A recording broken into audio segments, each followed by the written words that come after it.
Merci Monsieur le Président, Monsieur le Ministre, mes chers collègues. À mesure que les Français découvrent votre projet de loi pour l'école, leur colère grandit. Les nombreuses actions organisées aujourd'hui et en ce moment même en témoignent. La création des établissements publics des savoirs fondamentaux cristallise les mécontentements. Concevoir un établissement unique, école-collège, sous gouvernance de ce dernier, c'est porter une attaque sans précédent à l'école.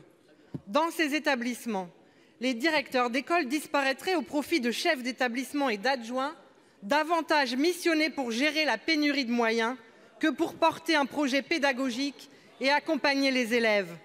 Peu de chance qu'ils aient le temps d'échanger avec les parents à la grille de l'école ou d'assumer les tâches multiples contribuant à la réussite des enfants dans des établissements XXL ou multisites.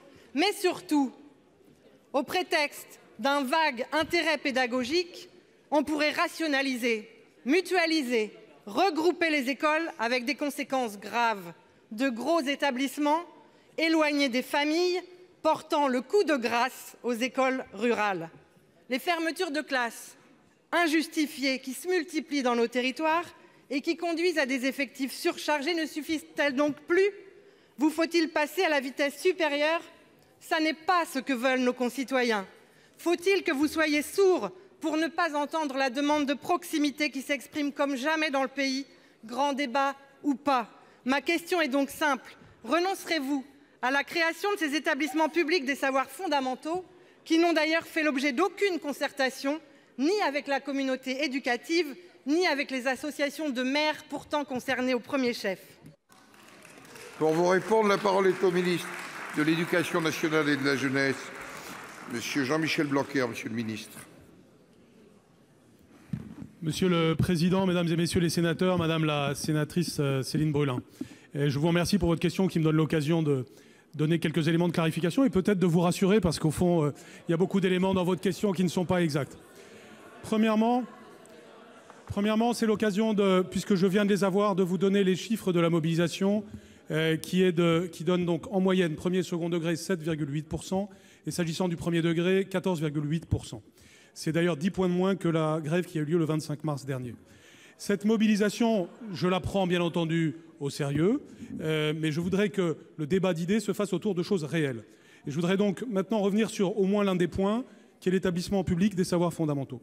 D'abord en rappelant que c'est un point parmi d'autres de la loi, et que vous ne devez pas ignorer que cette loi a une dimension sociale très accentuée, avec des mesures d'ailleurs que votre parti politique a portées depuis très longtemps, sans jamais pouvoir les mettre en œuvre. Je pense à l'instruction obligatoire à 3 ans.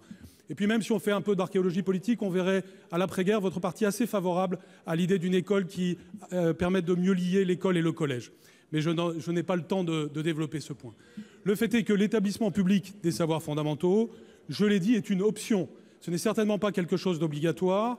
C'est quelque chose qui réclamera l'accord et du Conseil des écoles, donc des principaux intéressés, et du collège, bien entendu, mais aussi des élus locaux.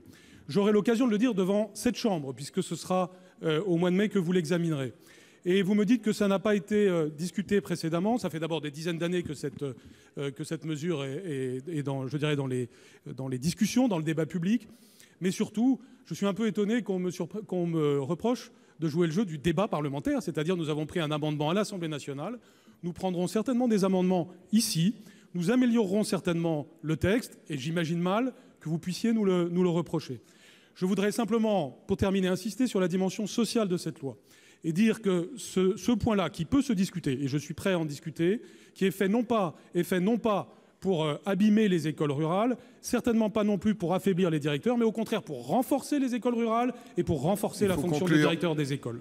Merci. Et donc l'objectif d'élévation du niveau général et de justice sociale est au cœur de cette loi. 10 secondes, ma chère collègue. Monsieur le ministre, vous venez de lancer un appel à la mobilisation. Je pense qu'il sera entendu.